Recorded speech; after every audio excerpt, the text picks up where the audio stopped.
Hello there, people of the internet. So I was told that a CCW, like a concealed carry weapon, and a PDW, a personal defense weapon, are the same thing. And I think that the logic behind this comes with the fact that there is a little bit of overlap between a CCW and a PDW. But just because there's overlap does not mean that they're the same thing. So there's a couple of differences and a couple of distinctions that I'd like to talk about. We're going to start off from CCW and start working our way into what would be classified more as a PDW. So a CCW, this is a really good example of it. Basically a really small personal defense weapon, but not with the PDW aspects in mind of what we normally think as a personal defense weapon. Essentially what a CCW is it is something that you would use for your personal defense, and you're not exactly going to be using it, say, as a duty gun or as an end-of-the-world apocalypse gun or anything like that. Here in the United States, in a realistic situation, we are going to be carrying our handgun way more often than we're actually going to be using it. I got the hiccups, guys. I'm sorry. It's just something that happens to me. But we're going to be carrying it way more than we're going to actually be using it. So the comfort of carrying a handgun matters a lot more than the usability of the handgun, as long as you can still use that handgun effectively. And so as a result, very commonly we'll find really tiny, essentially pocket pistols as CCWs. A lot of times you'll find them a little bit larger than this, like normally up to, say, Glock 19 size. Like, not quite really tiny guns, but not quite really large guns. I'd say around that ballpark of handgun size is where I would consider CCWs. They are specific firearms that are intended for comfort of carry versus capabilities, but they should still have enough capability for a person to be able to use in a realistic setting. Like, for example, this right here, this is a little tiny single stack 380. This is a Taurus Spectrum. This thing is really easy to carry. The big problem with really small guns like this is they tend to be rocking calibers that really aren't that great or aren't that powerful. In firearms that are this size, you're normally going to find them in like 32 ACP, 380, some of them maybe even in 25. There are 9mm variants out there that do exist in firearms of this frame size, but that's pretty much the largest that you're going to find in a firearm that is this size. There are larger calibers out there that do exist in firearms of this size, like, say, there's a couple of really compact 45 ACPs out there. But the issue with getting larger caliber ammunition in smaller handguns is you have significantly more recoil upon firing. You have significantly less accuracy due to that recoil and due to just the tiny nature of that gun. Not only that, but that extraordinarily much more powerful round tends to lend itself to be significantly less accuracy. Or not accuracy, less reliable. If you have a tiny little gun like this, 380, those tend to be pretty reliable. 9mm, as long as you're not rocking like plus piece stuff, they also tend to be reliable enough. That's kind of a ballpark area, depends on the brand, manufacturer, the year of production based off of what it is that you actually get. Like, there's more that goes into that. But then you step up to like a 45 ACP micro compact, and those things are just notorious for being extraordinarily unreliable. But all of that kind of plays into the part of having a tiny little handgun, which is what I would consider to be a CCW. Now, as you increase in handgun size, which I'm sure people are already talking about in the comments down below, as you increase in handgun size, you increase in both capacity, capability, and power. Like, for example, this right here is a SW40VE. It's approximately the same size as like a Glock 17. It is a full-sized handgun. Actually, since people don't necessarily know how large that is, I'll grab my 1911 here. A full-sized handgun. This is where we stop getting out of the realm of CCW and start getting into the realm of PDW. And hear me out whenever I say this. not everybody can conceal carry something like this. It still has all of the aspects of a CCW, and there's plenty of people out there who can conceal carry something like this right here.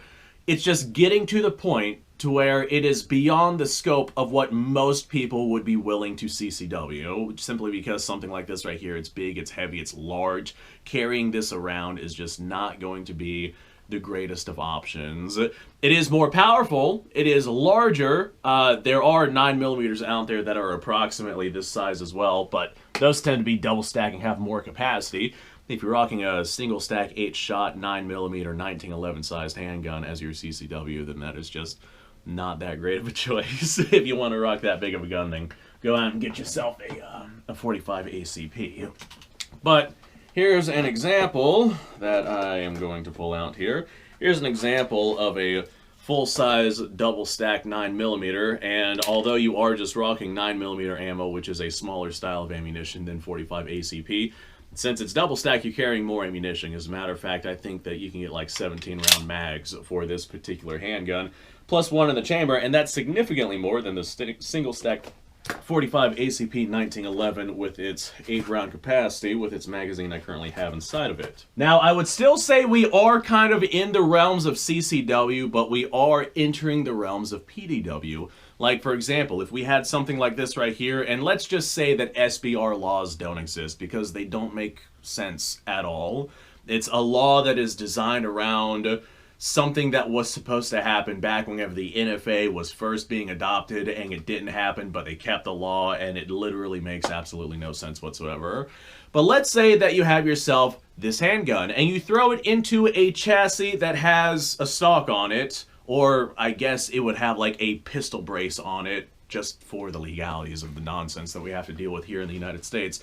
But for all intents and purposes, you throw this into a chassis that has a stock on it, you still have the same gun, same barrel length, same capacity, assuming that you're not swapping out your magazines. That's a beautiful thing about external magazines. I can go out and get a drum magazine for my 1911 if I felt like it. But you're still rocking the same capacity that you would normally have inside of your handgun. You're still rocking the same caliber, the same literally everything. The only difference is it is inside of a chassis that has a stock on it.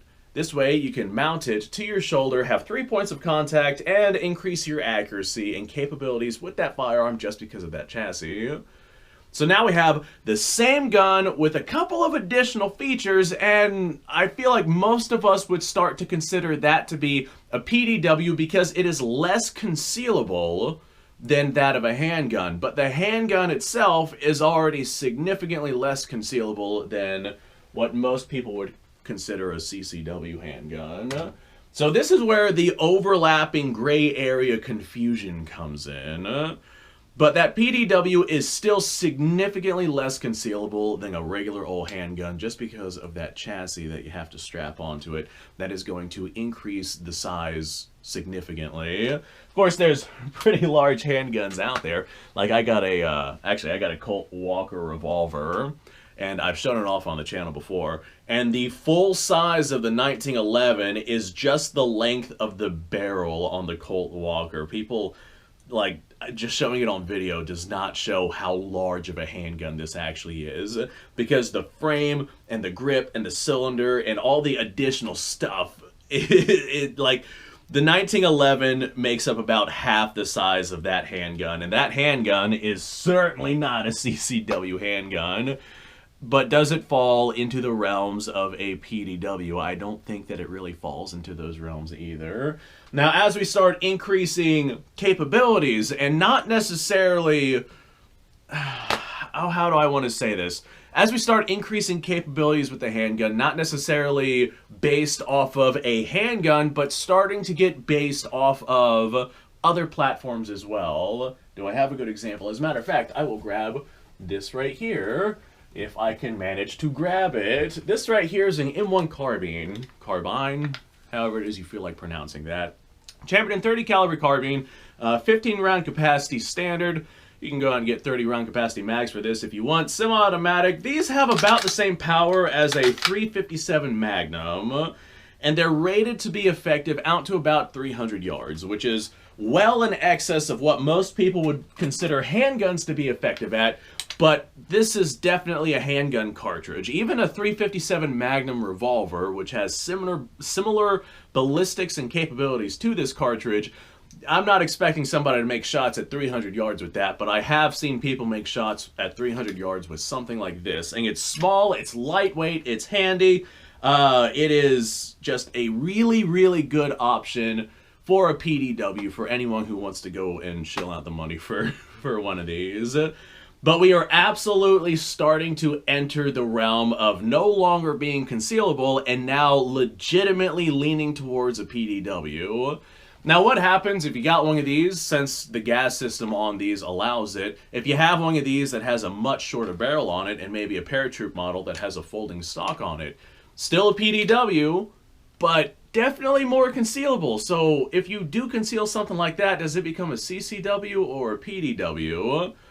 But the ease of concealability in something like that is so much harder to conceal than something like this right here. And the capabilities of this as a PDW is substantially different.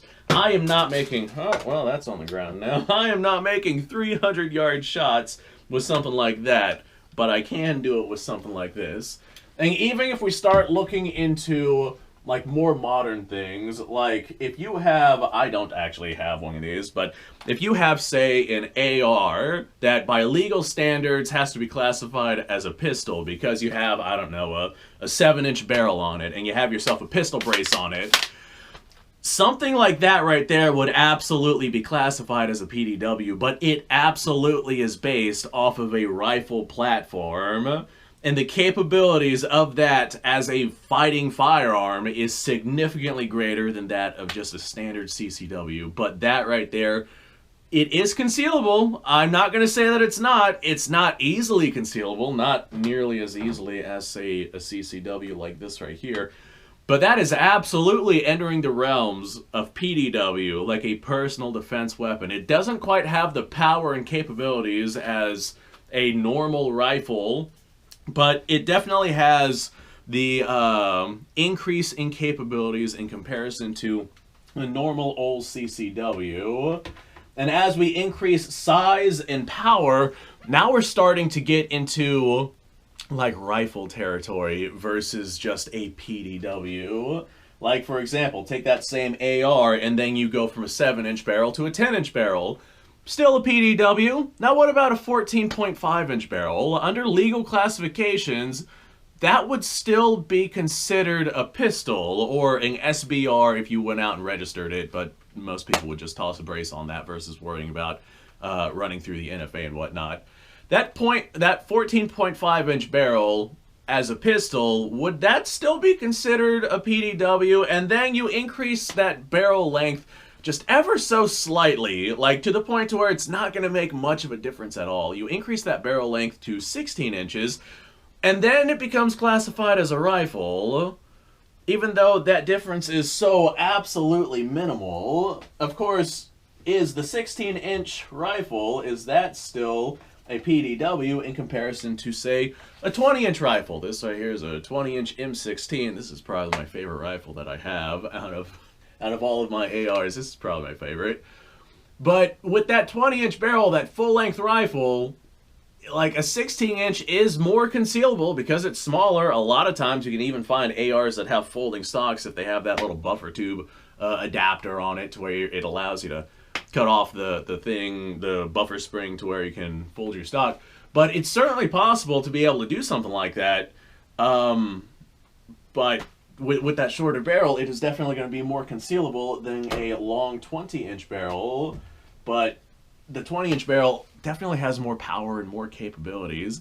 Like, you guys see the whole gray area talking point that I'm trying to get at here. I get that I'm doing a little bit of a hyperbole in terms of PDW and CCW. But when does it become a CCW and a PDW? That right there is definitely a gray area. I'm going to full-on acknowledge that right now. However, as you branch out beyond that PDW mark, you get to a point to where the PDW is well beyond what a CCW can do. I'm not firing 5.56 from a CCW handgun, but I absolutely can fire 5.56 from a PDW, or even more powerful ammo. I could go out and get like a Draco AK and 7.62x39. Nice, tiny, compact little package. Huge fireball. Those things are a ton of fun. But it's to the point to where the gray area, yes, it's a gray area, but there's also significantly well-defined aspects on what a PDW and a CCW actually are. And that's the point that I'm trying to make here. So thanks for watching, folks. I appreciate your time. Like, subscribe, share. Description below has a link to all sorts of stuff. Go check it out. You guys go off and have yourself a fantastic day. I'll see you on the next episode.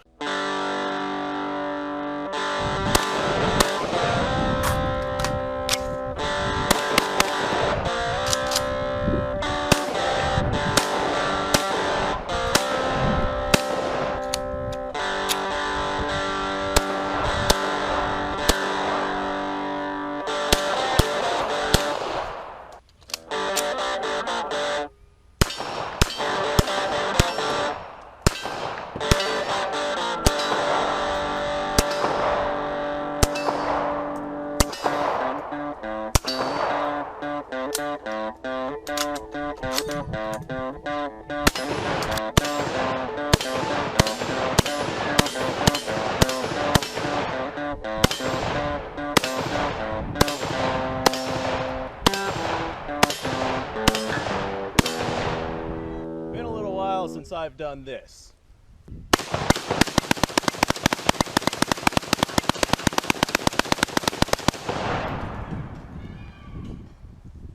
Bonnie and Clyde be damned. The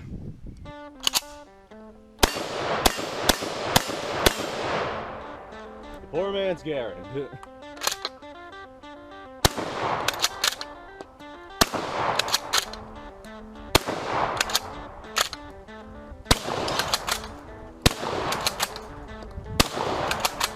It's a shame that bolt-action shotguns aren't more mainstream.